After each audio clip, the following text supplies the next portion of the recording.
Hello and welcome to our internship presentation for Loyola University, Maryland, ET691. This is our internship presentation on MSJ EdFest, which we held on July 20th, 2018 at Mount St. Joseph High School. All right, a little bit about us. My name is David Dutrow. I have been at Mount St. Joseph High School for 22 years.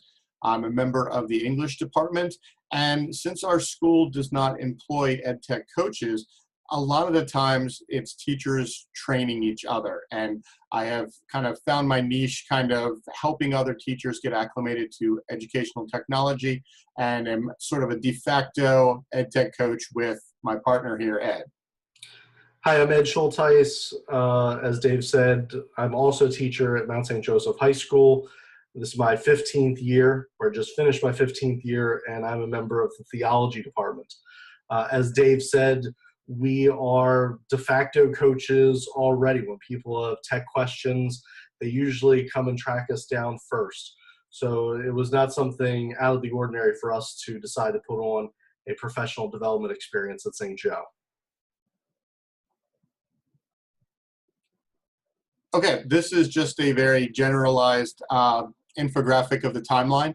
Our project really got going in March 2017 and finished up, as Ed said, July 20th, 2018 with the inaugural Mount St. Joseph Ed Fest. We'll be going through a lot of the important dates, but this gives you a general sense of kind of the back and forth of over a year of hard work and dedication to this concept. And I picked March 20th, 2017 as the sort of conception date of this project because that was the due date of a paper for Dr. David Markovitz's class, a professor in the EdTech program at Loyola University, Maryland. And this project was supposed to be the creation of a technology plan for our specific schools. And I found that what our school desperately lacked was professional development when it came to technology use in the classroom. We purported to be a one-to-one school, but a number of teachers did not use technology to its full capabilities. And I thought that, in modeling it for our students to kind of live up to that moniker of a one-to-one school, we really needed some help. So I came up with personalized professional development, PPD, where my idea was to have one-to-one sessions, small groups, and online tutorials to get teachers more comfortable with technology so they could model it for their students. That was the original concept where this all started over a year ago. While Dave was planning on doing a personalized professional development, I found my interest in digital citizenship. As a member of the Communications Technology Committee at St. Joe, we had brought in a speaker. We had been doing some work looking at possibly creating a digital citizenship curriculum at St. Joe. It was something that really interested me. It's something that still interests me. So I decided that, what better thing to do for my internship than to be the one to create the digital citizenship curriculum. And then through consultation with Dr. Kelly Keene and then Irene Ball, we basically came up with the idea of not just having it be the creation of the curriculum, but also through the professional development that went with it. I was all set to do that while Dave was moving forward with his personalized PD.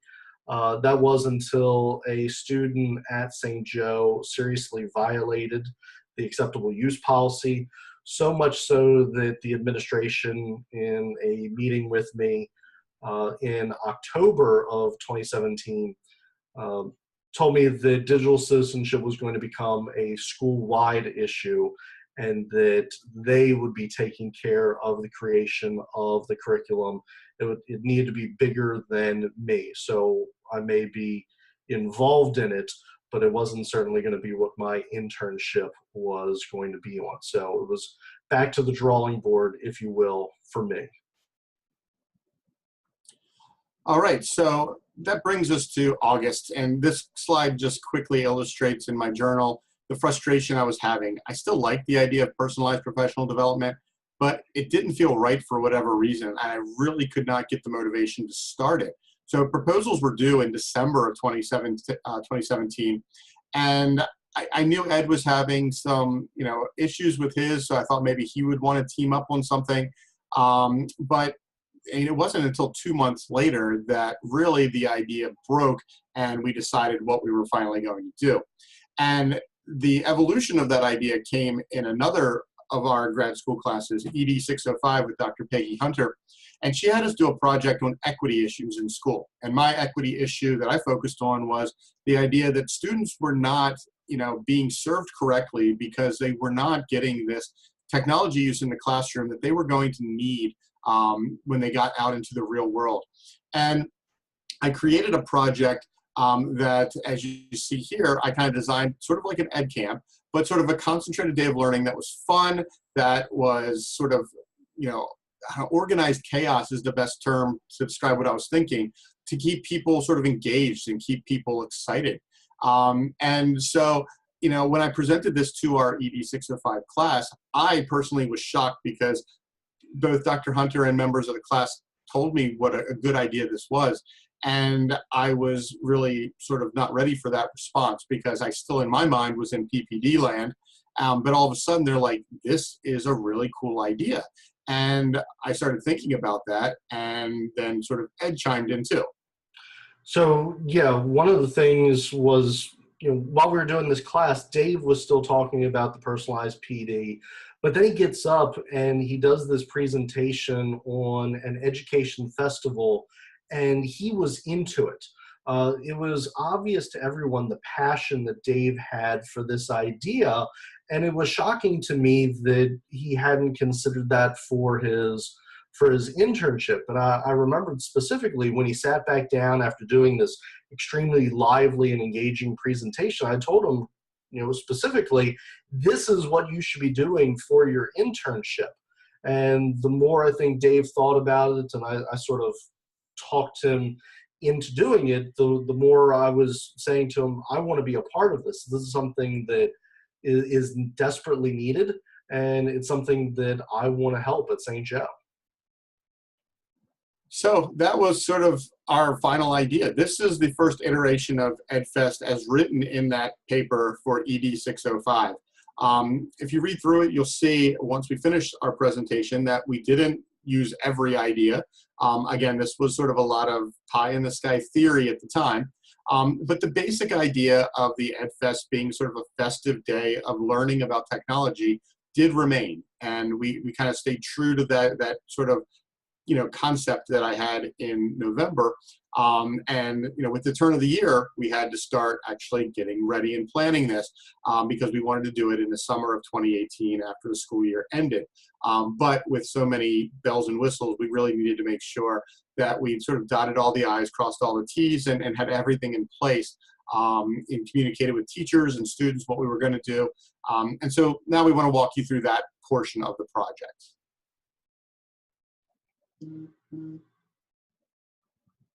So in 2017, December, we finally had to commit to the project that we've been talking about for months by this time. And what you see here is the first page of our proposal for EdFest that was submitted and approved.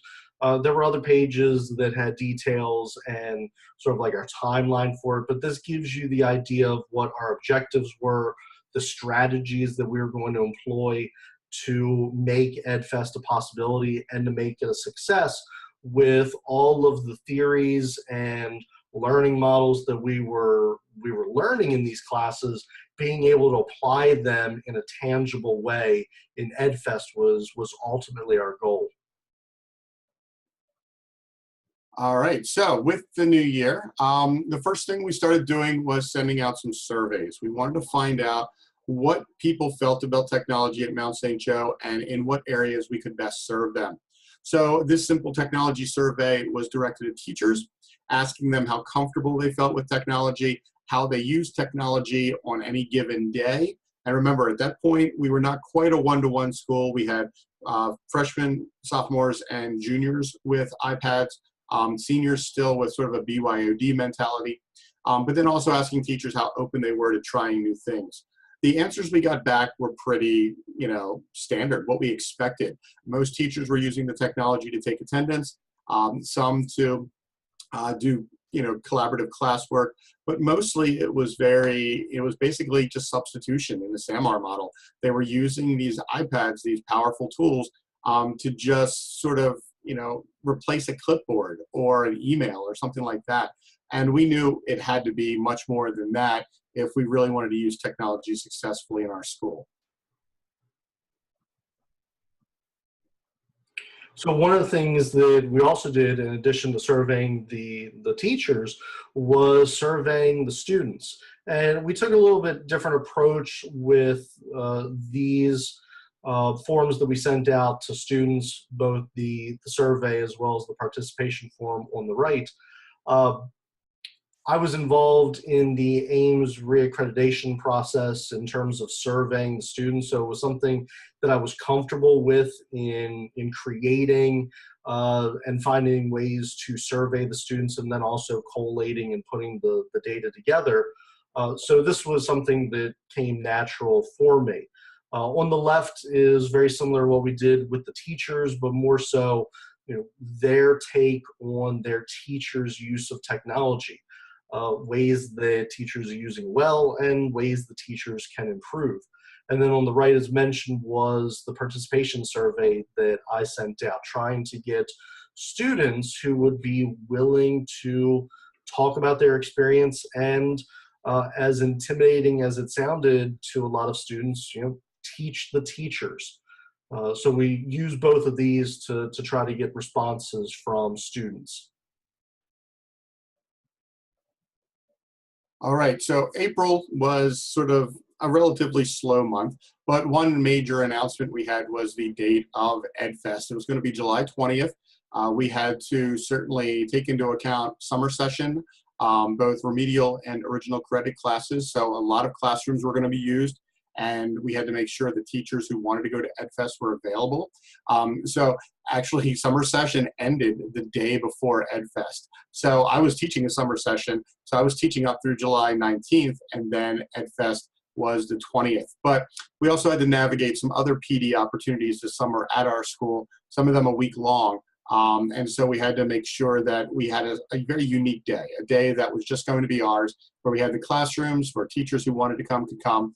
And that was the date we finally settled on. A little bit of a time crunch, as our final projects for this internship needed to be in by August 1st. But it still gave us a relatively healthy amount of time in order to finish up all the loose ends and red tape after we were finished.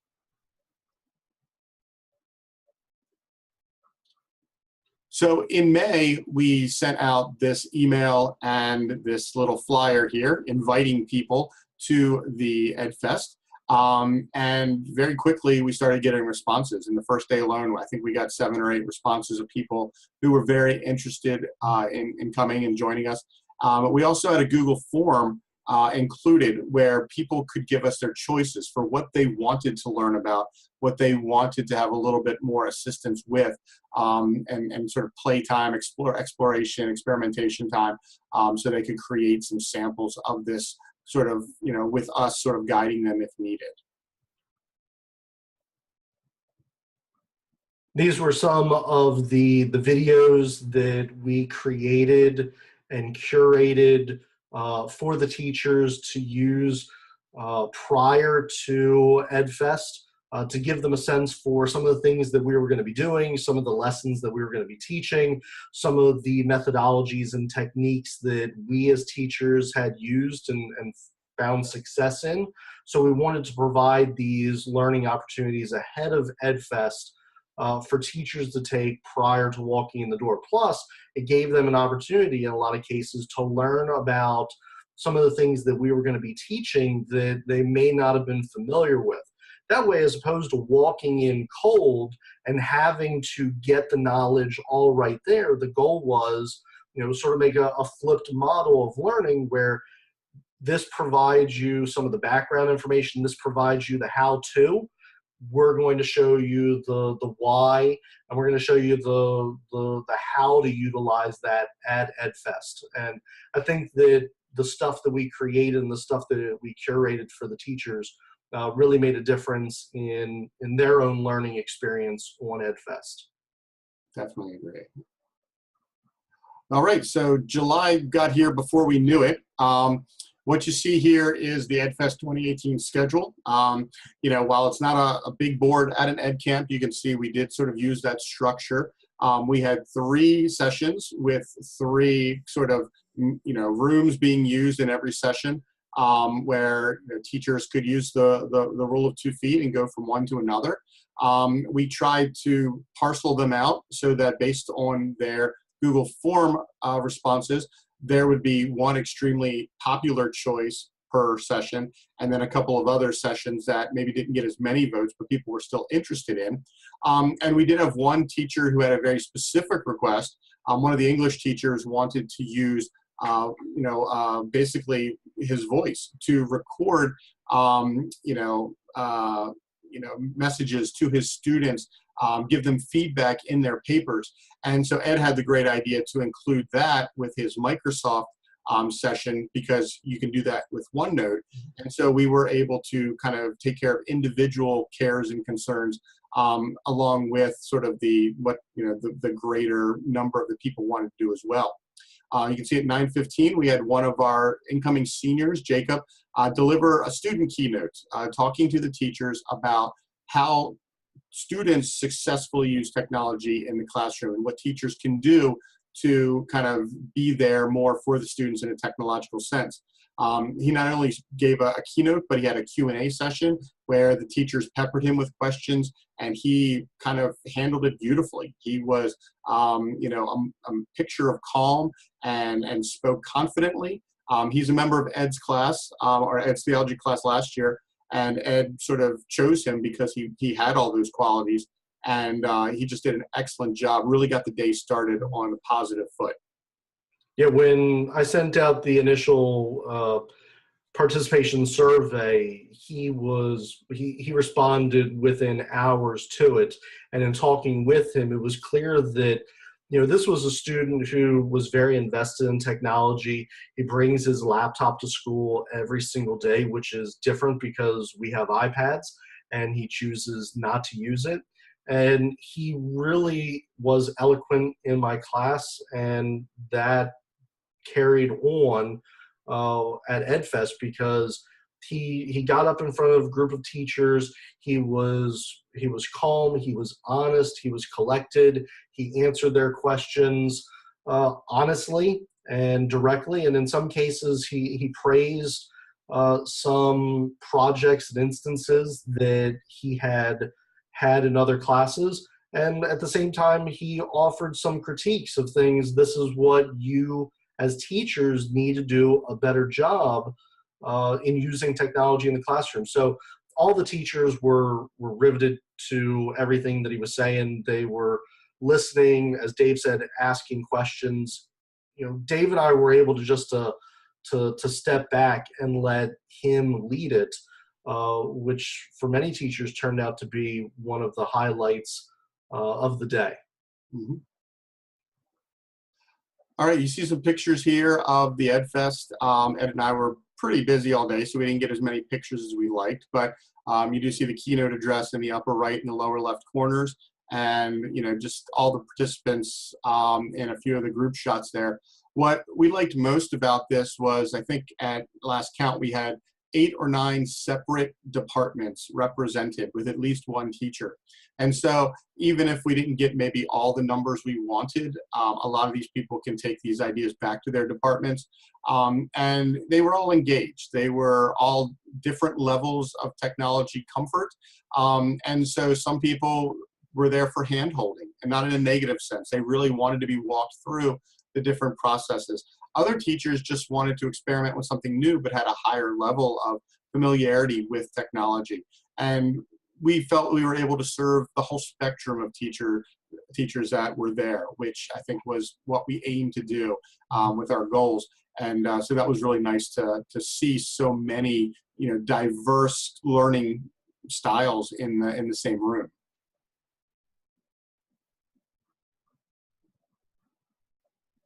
And then Dave and I, when we were talking about sort of incentivizing, participation, um, we went back to talking about experiences that we had at St. Joe, and one is that as part of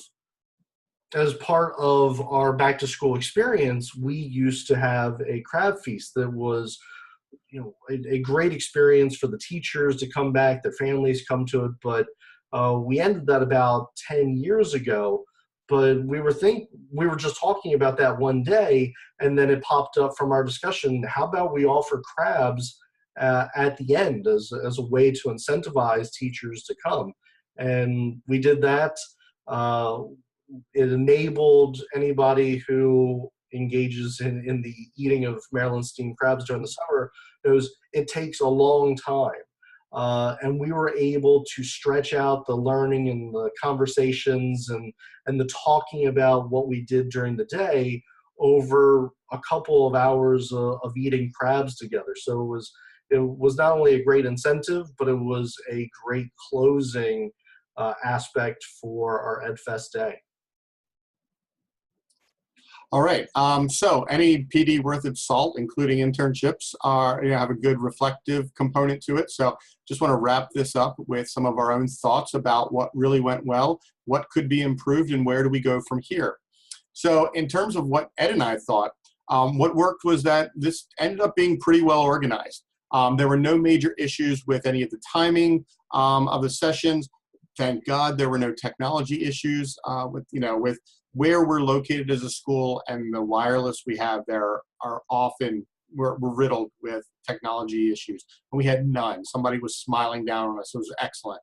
The participants were engaged, and they asked excellent questions, and they wanted to sort of get their hands dirty and play with technology and find out what was going to be appropriate technology for their classrooms next year. Nobody was there to simply say, all right, I'm going to push tech in my classrooms. We didn't want that. We wanted them to find something that they could integrate seamlessly. And I think most participants found something. And then, of course, the student keynote. Jacob was amazing, and we were lucky to have him there.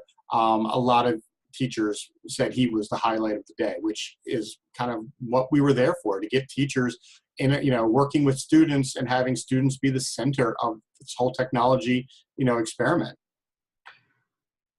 What we thought could be improved upon, when we started making the schedule for EdFest, there was this fear that, oh my gosh, we're going to run out of material. We're going to have way too much time. Teachers are going to be sitting around and not being engaged. And what actually happened was the exact opposite. We didn't have enough time for all the stuff that we wanted to accomplish. So one of the things we thought of, longer sessions. We needed more time, not just for the introducing some of these things to teachers, but also to allow them to experiment, to allow them to get some one-on-one attention. We needed to do a better job of attracting more participants. I really think it was a double-edged sword. We could have done this during the school year. And I think we would have risked it not being a festive atmosphere. The attitudes of teachers during the summer and during the school year are night and day. We know that. So we thought, let's do this in the summer. Teachers are more relaxed. You'll get more teachers who want to be there. But at the same time, yeah, you're fighting other teachers' vacation schedules and whether or not they're able to come to summer PD.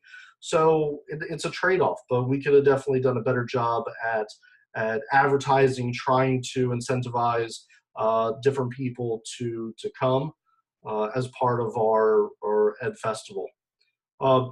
Ultimately, we were disappointed that we only had one student who was willing to come and talk to the teachers. As much as I tried to drum up some students who I thought would be good for it, either their schedule or they just didn't want to do it. But in the end, it was too much of Dave and I talking and not enough of other people. The goal was to have multiple students leading sessions, and it just never materialized. So we definitely would have preferred to have more diverse participation in terms of presenting as opposed to just us.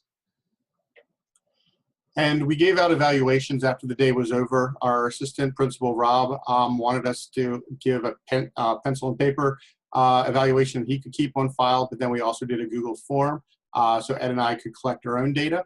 And these are the answers that our participants gave. For what worked, they loved the format in the sessions. Quote, all of it was a common answer when asked what they liked about the day. It could just be colleagues being a little too nice, but I'd like to think they were being honest, and they really enjoyed what we, offered them that day.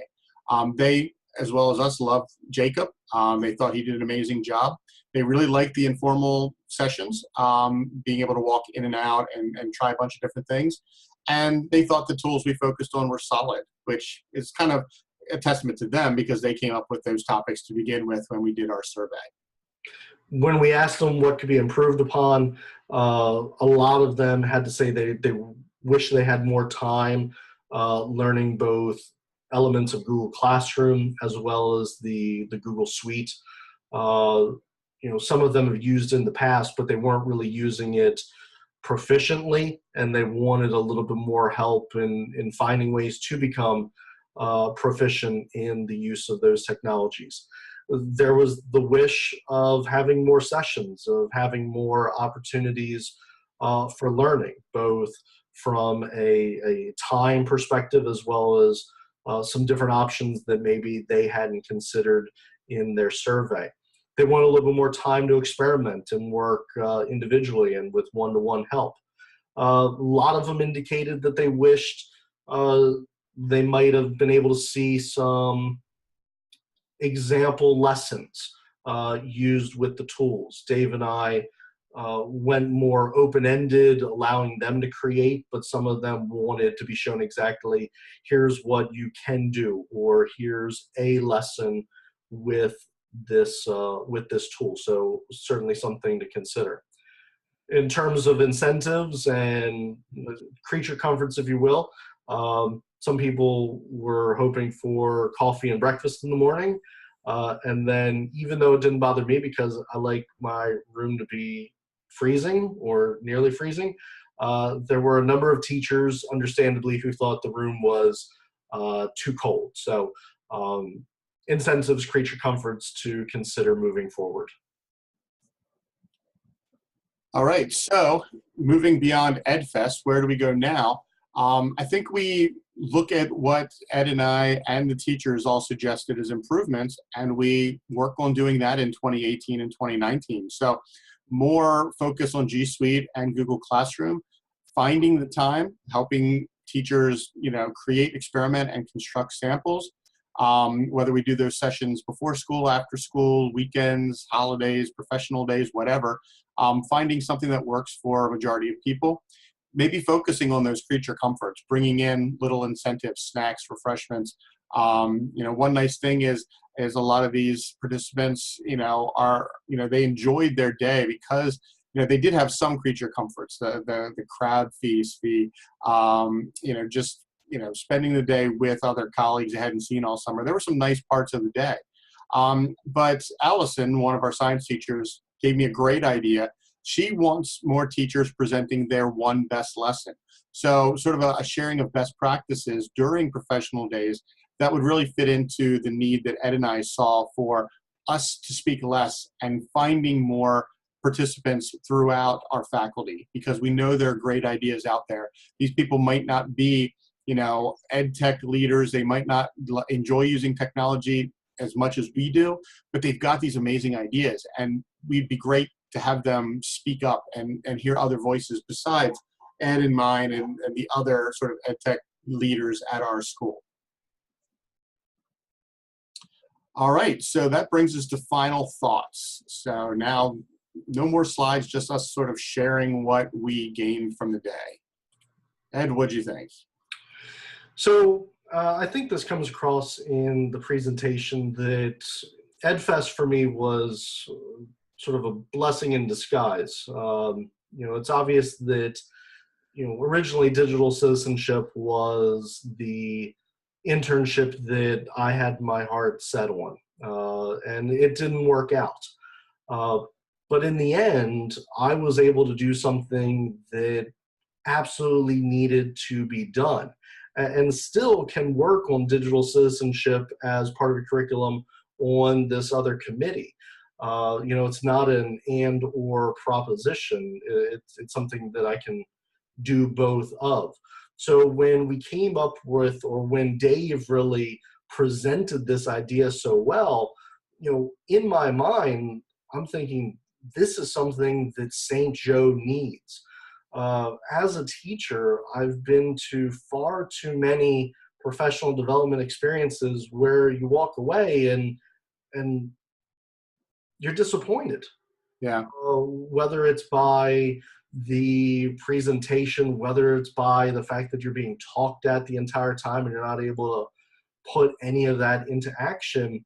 Now that St. Joe is going completely one-to-one this year, it's imperative that, as Jake told our teachers, it's imperative that teachers are using technology effectively.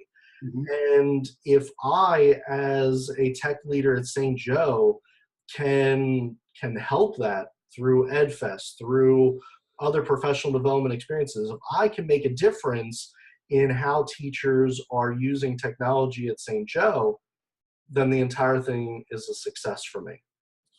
Yeah, looking back over our portfolio that we had to do for this EdTech program, one of the key concepts that they asked us to focus on was becoming comfortable being leaders who could kind of drive initiatives based on technology at our specific schools. And, without Ed's sort of gentle prodding and nudging, I don't know if I ever would have gone through with this. I think it was a blessing in disguise. He was really there for me and kind of built up that confidence in the idea. And being able to work with a close friend and colleague was, for me, really fun, during this whole experience. It didn't make it as dry as it could have been. And there were certainly days where it was frustrating getting everything done, and having him kind of in the co-pilot seat was really, really helpful. Us working together worked out really great. But, getting through it now and understanding that teachers have that trust in us really allows us to drive other initiatives in the school. And I think that's what I'm most excited about. Where do we go from here? This was a great building block, but now that we've got sort of this reputation, what are we going to do with it? What can we really do now that our school is completely one-to-one? How do we make it a dynamic learning experience for teachers, for students, and really push home these ideas that we've been learning about the last 2 years in grad school? So I'm really excited to see where we go from here. And, it's been a lot of work. I have to say I'm glad it's over for now. We were dealing with a lot with grad school and the internship and this whole project. But I think now that we're going to have this free time now. We're going to have more time to devote to this, to our teachers, to our students. And I can't wait for that. So yeah, absolutely. I have to echo you there. I mean, it was great working with you, and I think you said it best. EdFest is the beginning of us being tech leaders at St. Joe. It's not the end, right? And that's definitely going to continue as we move into the next year. Yep. So thank you, Dave, for allowing me to jump on your idea and push you in that direction. I think, given the feedback that we got from teachers, they certainly appreciated what we did during EdFest and what we're going to continue to do in the next school year. Definitely. And just to throw out a few more thanks, thank you to all the panel participants who are viewing this and are going to fill out our evaluation. And big thanks to Dr. Kelly Keene, Dr. Markovitz, Irene Ball, everybody at Loyola that really kind of helped us through these last 2 years, inspiring us, encouraging us. I really think it's all been worth it now that we're at this point. So thanks to you guys as well. Absolutely. Thank you for watching, everyone. Yep. Take care.